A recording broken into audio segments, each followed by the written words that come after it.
Agricultural graduate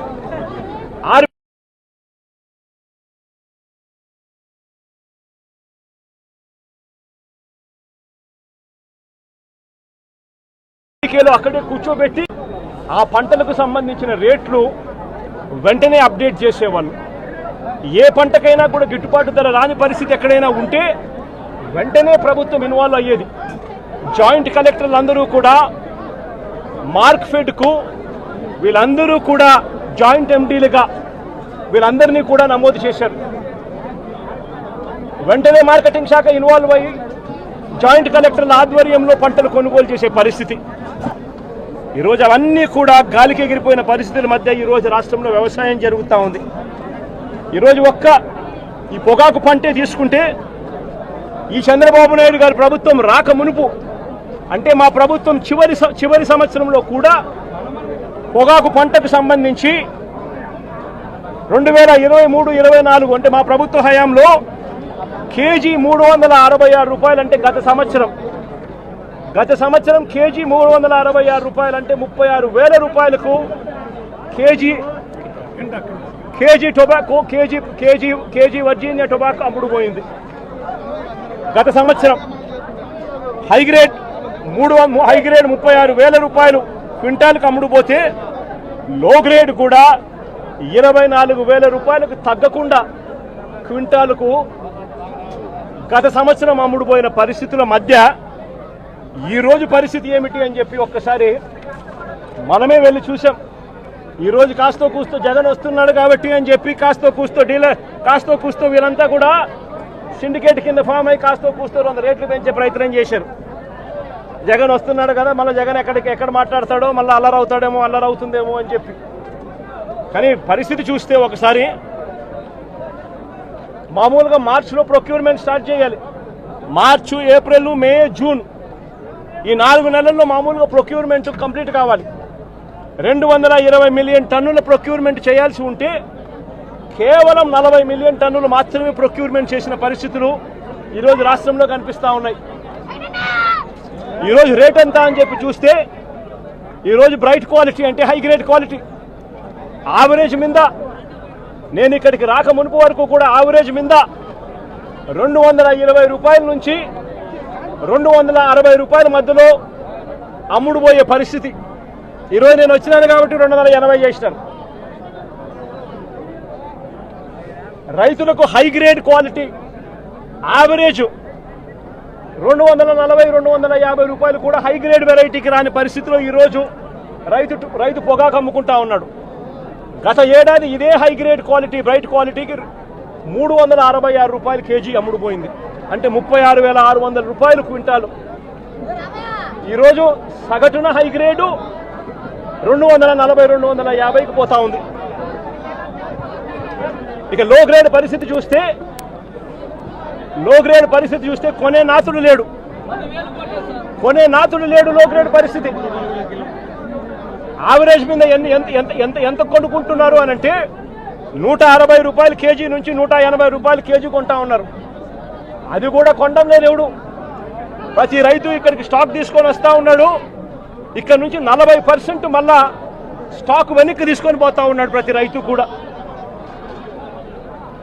220 million టన్నులు కొనాల్సిన చోట జూన్ నెల అయిపోతా ఉంది, సీజన్ అయిపోతా ఉంది, కొనుగోలు చేసే సీజన్ అయిపోతా ఉంది. కొనుగోలు హయాంలో అంటే మా ప్రభుత్వ హయాంలో రైతులకు పంట వేసిన తర్వాత ఆ పంట నష్టం పోతుంది అన్న భయం లేకుండా రైతులకు ఉచితంగా పంటల బీమా చేసి ప్రతి ఎకరాను ఈ క్రాప్ చేసి ఆర్బీకేల ఆధ్వర్యంలో పారదర్శకంగా రైతులకు ఉచిత పంటల బీమా వైఎస్ఆర్సీపీ ప్రభుత్వం అమలు చేస్తే చంద్రబాబు నాయుడు గారి ప్రభుత్వం వచ్చిన తర్వాత ఆ ఉచిత పంటల బీమా ఎత్తివేసిన పరిస్థితుల్లో ఈరోజు రాష్ట్రంలో వ్యవసాయం కనిపిస్తూ ఉంది. ఈ క్రాప్ వ్యవస్థను పూర్తిగా నీరుగార్చేశారు. దళారీలు లేకుండా పంటలు కొనుగోలు చేసే ఆర్బీకే వ్యవస్థను నీరుగార్చిన పరిస్థితులు ఈరోజు రాష్ట్రంలో చూస్తూ ఉన్నాం. ఎరువులు, విత్తనాలు, పురుగుల మందులు ఇవన్నీ కూడా నాణ్యతను పరిశీలించి నాణ్యతకు ప్రభుత్వమే గ్యారంటీ ఇస్తూ రాష్ట్రంలో ప్రతి రూరల్ కాన్స్టిట్యుయెన్సీలో 146 ల్యాబులు ఏర్పాటు చేసి, కాన్స్టిట్యుయెన్సీకి ఒక ల్యాబ్ను ఏర్పాటు చేసి ఆ ల్యాబులన్నీ అందుబాటులో తీసుకొని వచ్చి విత్తనాలు కానీ, ఎరువులు కానీ, పురుగుల మందులు కానీ ఆర్బీకేల ద్వారానే నాణ్యతకు గ్యారంటీ ఇస్తూ రైతులకు గ్రామంలోనే రైతులకు అందుబాటులో ఉండే పరిస్థితిని వైఎస్ఆర్సీపీ ప్రభుత్వం చేస్తే, ఈ ప్రభుత్వం దాన్ని పూర్తిగా గాలికి వదిలేసి ఈరోజు మళ్ళీ రాష్ట్రంలో కల్తీ విత్తనాలు, కల్తీ ఎరువులు, కల్తీ పురుగుల మందుల మధ్య రైతు జీవితం తల్లడిల్లిపోతా ఉన్న పరిస్థితి ఈరోజు రాష్ట్రంలో కనిపిస్తూ ఉంది. మేము తీసుకొచ్చిన ల్యాబులు ఈరోజు నిర్వీర్యం చేస్తూ ఉన్న పరిస్థితుల మధ్య ఈరోజు రాష్ట్రం కనిపిస్తూ ఉంది.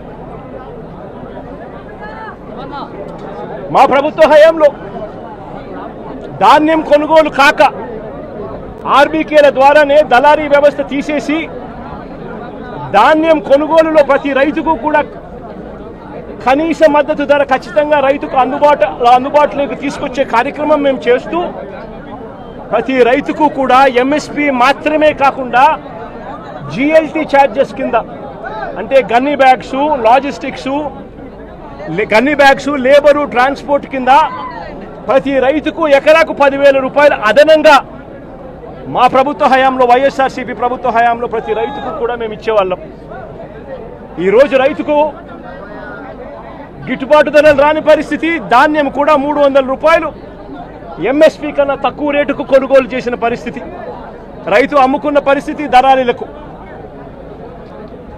ధాన్యం కొనుగోలుకే కాకుండా మా ప్రభుత్వం, వైఎస్ఆర్సీపీ ప్రభుత్వంలో గతంలో 3,000 కోట్ల రూపాయలతో ధరల స్థిరీకరణ నిధి తీసుకొచ్చి ఏకంగా 5 సంవత్సరాల కాలంలో 7,500 కోట్ల రూపాయలు ఖర్చు చేసి మార్కెట్లో కొనుగోళ్లు చేసి మార్కెట్లో పోటీతనాన్ని పెంచి రైతులకు గిట్టుబాటు ధరలు వచ్చేట్టుగా మా ప్రభుత్వ హయాంలో 7,800 కోట్ల రూపాయలు ఖర్చు చేసి రైతులను ఆదుకున్న పరిస్థితి మాది. అయితే కేంద్రం ప్రకటించిన పంటలకే కాకుండా మిరప, పసుపు, ఉల్లి, చిరుధాన్యాలు, అరటి, బత్తాయి, టొమాటో వంటి పంటలకు సైతం ఎంఎస్పీని ప్రకటించి రాష్ట్ర ప్రభుత్వమే దాన్ని ఆర్బీకేలలో దాన్ని పోస్టర్లు వేసి పెట్టి ఆర్బీకేలలోనే అక్కడే పనిచేస్తా ఉన్న అగ్రికల్చరల్ గ్రాడ్యుయేట్ ఆర్బీకేలో అక్కడే కూర్చోబెట్టి ఆ పంటలకు సంబంధించిన రేట్లు వెంటనే అప్డేట్ చేసేవాళ్ళు.